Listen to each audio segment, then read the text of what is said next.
I'm Coach Corey Wayne, and this is my video coaching newsletter. And the topic of this newsletter is going to be act weak and she'll act flaky. I've got an email here from a viewer, and he says, "Hi Corey, so you seem to be giving great advice and I need advice. My situation is this. I got out of the Army about a year ago and I'm dealing with PTSD the best I can. I go to meetup groups, I go out, I'm active in church, etc., but it still manifests itself with women and my confidence with them. First off, I want to say I really honor you and appreciate you for your service." And one little tidbit that I want to say about PTSD, because I've dealt with a lot of guys that have had it, especially members of my own family. And what I've learned is that guys that come back and really have a hard time when they come back into society, it's because they usually had issues and other things that they hadn't dealt with when they went overseas and endured really bad combat. Because I've had a lot of friends, a lot of family members that went and had really bad combat experiences where literally friends were getting killed all around him. I had my uncle one time when he was in Vietnam. He was one of only 2 guys that came back from his unit. Everybody else was either dead or sent home too severely wounded to return to combat. And one time there were incoming mortar rounds, and he was running to get into a foxhole, and everybody was diving in there. And right as he was about to jump into the foxhole, a mortar went off behind him, and he felt like he got hit by a giant tree branch. Well, as he was laying there, and after the round stopped coming in, he rolled over, and what he realized had hit him was the headless, legless, and armless torso of the radio guy, and the radio pack was still strapped on to what was left of his torso. Now you can imagine what would you be covered in when you wake up or you get up from something like that. It's absolutely disgusting. You're covered in the guy's insides, his brain matter, it's all over your face, some of it gets in your mouth, and you don't have time to sit there and stop and wonder and contemplate the gravity of what just happened, because you got to pick up your gun and keep fighting, because otherwise you're going to be dead just like he is. And he came back and he learned to deal with it. I had another friend that was in Vietnam, same thing. He saw people getting killed all around him. Guys getting their legs blown off, their heads blown off. It was just a constant thing. And one of the things that he said to me, he says, it's like anything that happens to you in life, you just have to learn how to deal with it. And when I deal with guys that are suffering from that, it's usually because they go over there and it shakes your worldview to the core, because you see people, they got families, they got beautiful kids, they got gorgeous wives that love them, happy people, and you think they got the world by the balls, and you figure, hey, I ain't got nothing. And yet these guys get killed for a seemingly innocuous, stupid reason. And you think, why them and not me? It's survivor's guilt, and a lot of guys have been dealing with it for a long period of time. And the only thing the best thing that you can do to honor the memory of those friends and brothers of yours that didn't come back is to live your life to the fullest. Because the way I look at it, and the way my friends and family look at it that have had to endure these things, is that they gave their life so that you could live. And you dishonor their memory anytime you don't live up to your full potential, because they're not here anymore. They can't enjoy their life. They can't do all the things that you have the opportunity to. And if you want to honor their sacrifice, then you're going to embrace and be grateful for the fact that you're still here.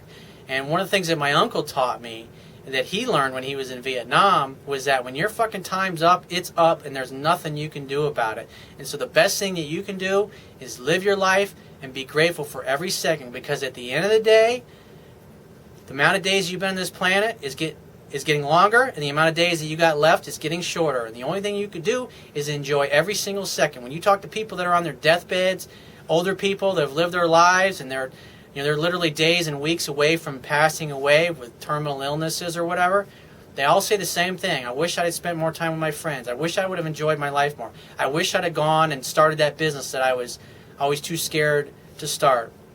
I wish I would have spent more time with my kids. I wish I would have worked less and enjoyed my life more.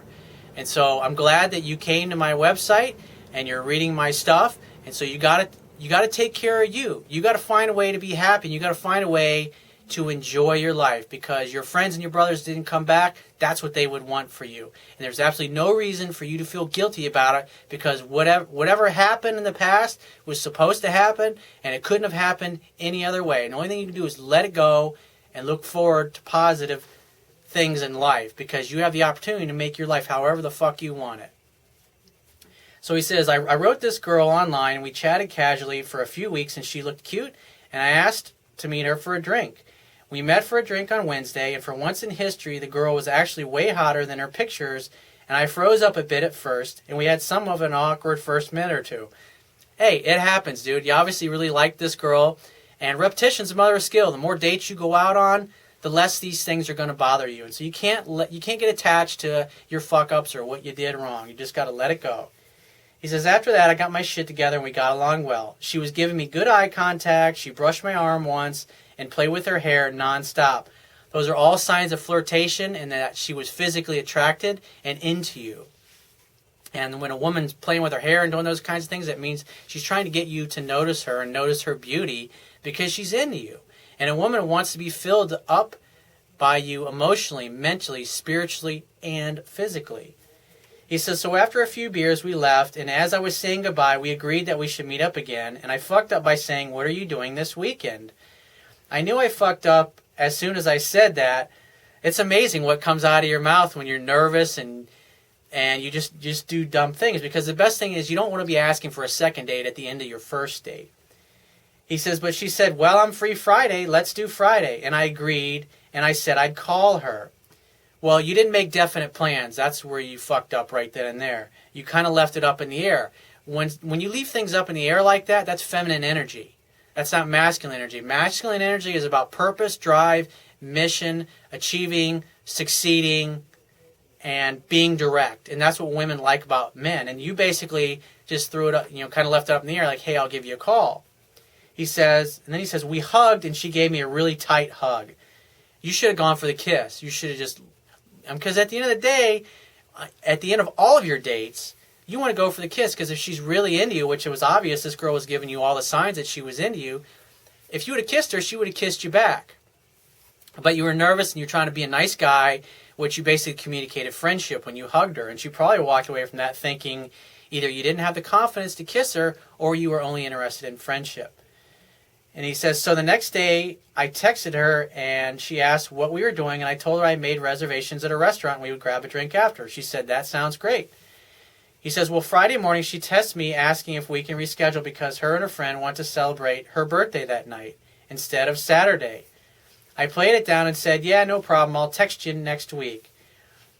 And he says, I know I should have just said, yeah, we'll try some other time and leave it at that. Yeah, I would have, when she said that, it's just like, all right, no problem. We'll just do it some other time. And then I would have never called her again after that.